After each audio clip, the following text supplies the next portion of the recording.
Unfortunately, Newbury has one less skateboarding legend to pester itself with, but we meanwhile can console ourselves with this week's reviews.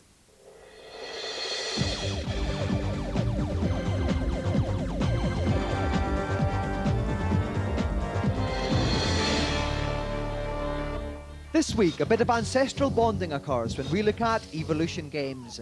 First up, loads of funny blokes with big facial hair and horrible hats, the Lost Vikings, a madcap platform romp on your Super NES. You have 3 characters. Each one has its own special abilities. One jumps, one shoots arrows, and one holds his shield above his head. Big deal. There's obviously been quite a good attempt to put a lot of depth in the game, but it just doesn't come off as well as it could have. The game itself is pretty large, the graphics are good, the sound is excellent, but there's not that much different to it.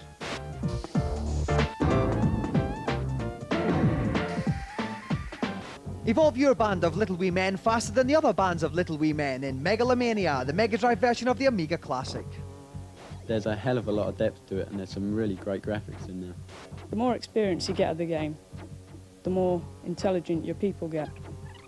It could get to the stage where your opponents come out armed with sticks, and you give them full offence with nuclear weapons. There's a lot of humour, there's a lot of tactical play, and you've got to think hard to win.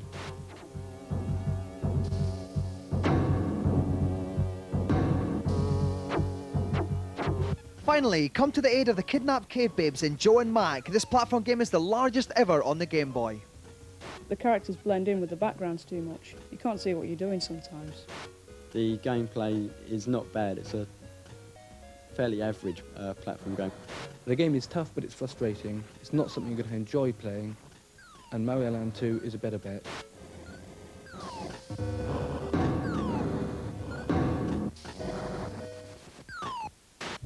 Since GamesMaster began, games playing has been dominated by one man, the great Daniel Curley. Tonight's feature assesses the life of this gaming legend. I was born in Manchester, in a hospital called Crumpsall, and 6 years later I started playing video games. When we got that first joystick, I remember it well, he said to me, "I'm going to be the world's greatest games player." I laughed at him, of course, but, well, since then no one's been able to touch him, have they? I first heard about the UK Sega Championship through an article in a magazine. I had confidence in myself, entered the Manchester final, went to the UK final, destroyed everybody, and went for the European final, which I won easy. Danny successfully defended his UK Championship last year and began work as a professional games tester for Tiertex. However, scandal broke out when Sega sensationally stripped him of his title because he now was a professional player. I still reckon I'm a righteous game player.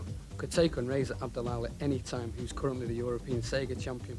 So Razor, you know my name, you know where I live, anytime. Legends are created by adoring fans, so what do the people think about Danny? He's fantastic. Utterly fantastic. Maybe a little bit better than me, but it's all right. Who? He could definitely beat me. Well, I think he's not bad as it happens. He's like God, like he's God. Marston all over again. Magic. His dexterity, his unflagging ability to play 10 hours on end without food, light, qualifies him as a major video game mushroom. Finally, Danny, what's your message to the world? If you want to be a true games tester, play hard and do good at school. If you want to be a true champion, then forget it, there's only one, me. Daniel Curley, we salute you.